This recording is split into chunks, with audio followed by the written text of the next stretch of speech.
I'm going to play something for you. This is Jazz Images.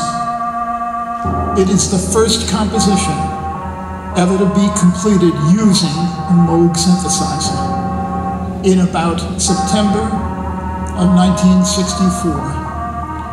The electronic sounds were produced on the prototype instrument, which is here. A lot of that hammering inside is me rolling on the low notes of the grand piano. So I'll let you listen to this piece. I'm not going to play, but I want you to hear it for a while. I'll probably turn it off at some point.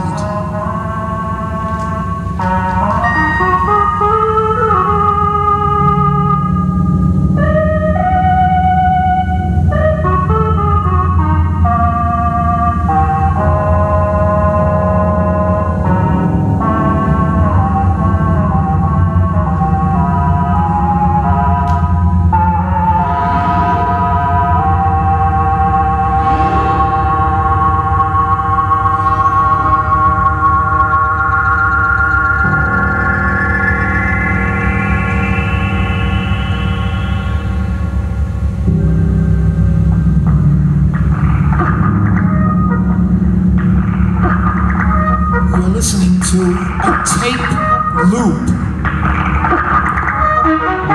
The people with computers have just rediscovered how valuable that is. We use it all the time.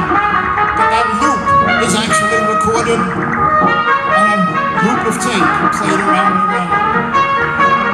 Playing trumpet.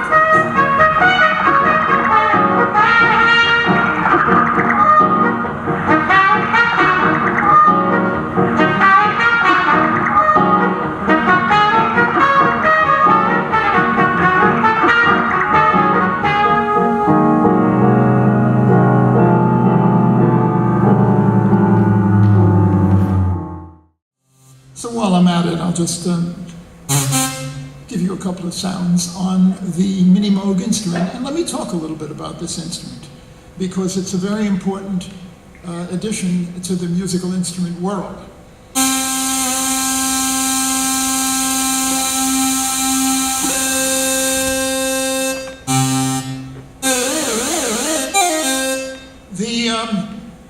The Mini Moog was actually the first instrument that Moog Company, or what was then called the R.A. Moog Company, designed to really make a difference between the modular instruments which he was beginning to develop. Bob really loved modular instruments. He loved the idea that you could plug something into something else and then into something else and do all kinds of interesting connections that can't be done in any other way. One of his engineers, a man named Bill Helmseth, kept saying to him, Bob, it's time to make a really smaller version where everything is wired together, but it's all in one control panel. And Bob, he didn't argue against it, but he was not strongly in favor of it right away. And there was a brief time in the late 1960s, 1969, when they were beginning to develop what would become the Mini Moog instrument.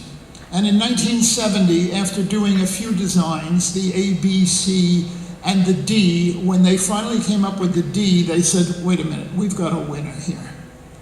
And historically, the interesting thing is they got a good salesman involved.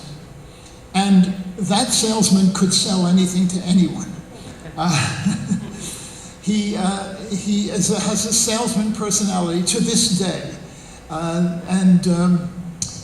His first name's David. When he was very little, he wanted to go into religion and sell religion, and he did so as little David. Little David would go into churches, and as David got older, he fell into the idea of, he learned about this Mini Moog, And he said, this is a really important instrument. And he really went along with Bill Helmseth, and they decided, okay, we're going to make 100 of them anyway, whether Moog wanted to or not. And they built 100 of them. I have number 94, which still plays absolutely beautifully. This is a newer one, but exactly the same instrument, which is now owned by the Henry Ford Museum, to show really how a major synthesizer developed out of the prototype. This instrument was used throughout the 70s. It was the most popular synthesizer of that era.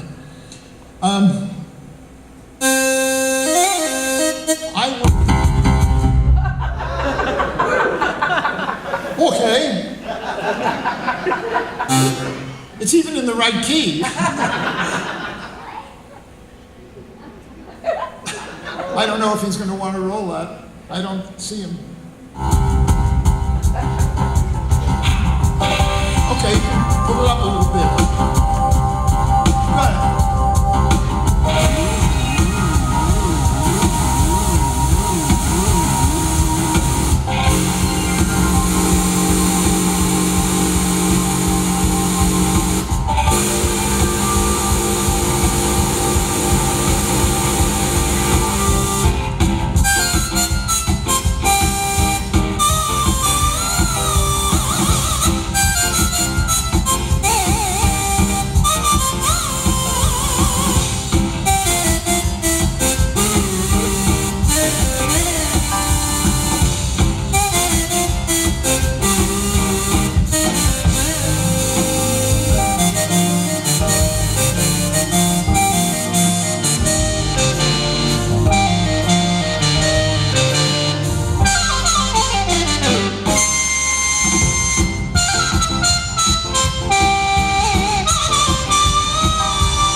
There was a band that you were listening to, and this is an interesting thing. This was a band, everybody who played in that band, except the drummer, was a person who worked at Moog's factory.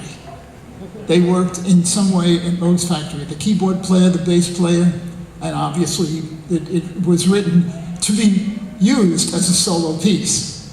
The guy who wrote the melody, actually, was a guy who was there working there too. His name is Rock Wehrman. He's still somewhere floating around the music business. I haven't seen him in many, many years.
There was an interesting period during around 1980 when minimalism began to hit the music world a lot. And one of the exciting things, which I think has become still a part of the new electronic music in its own way. You know, we think of electronic now, a lot of new things as one of the biggest rushes in music, and electronic music is EMD, electronic music for dancing, or EDM, electronic dance music. And it is, many ways, very minimalistic, with a lot of very continual repeats, except that it has a dance beat going. Well, I was playing with this without the dance beat back in about 1980. And I was exploring minimalism using a modular Moog synthesizer and, of course, a couple of tape recorders. Remember, the tape recorder was still the primary instrument. It's very funny. I did a concert in 1965 at Town Hall in New York. And while I was working out the concert with somebody who was producing it, my daughter, who at that time was 3 years old, was sitting at the desk, you know, outside with the receptionist. And the receptionist, I heard the conversation through the door. The receptionist said, oh, your daddy is playing a concert? And my daughter Liz said, yeah. And she said, the receptionist said, well, what instrument does your daddy play? And Liz says, oh, he plays a tape recorder. I'm dead serious. That's the only instrument she normally would see me playing anyway, because everything would be recorded and taped, and obviously the computer has changed that piece of the world. And we can't go into that, but it's a very obvious thing. This is a little piece of minimalism.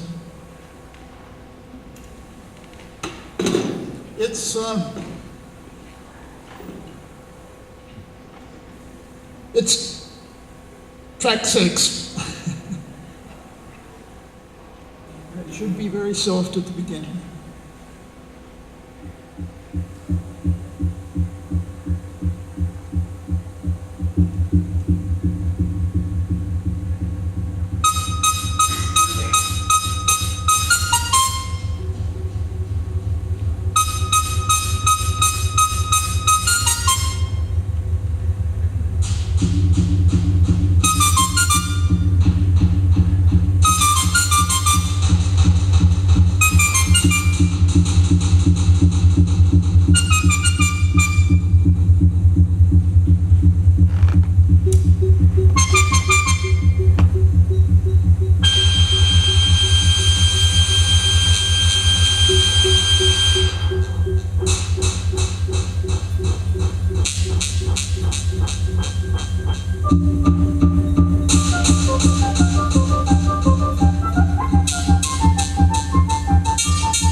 Thank you.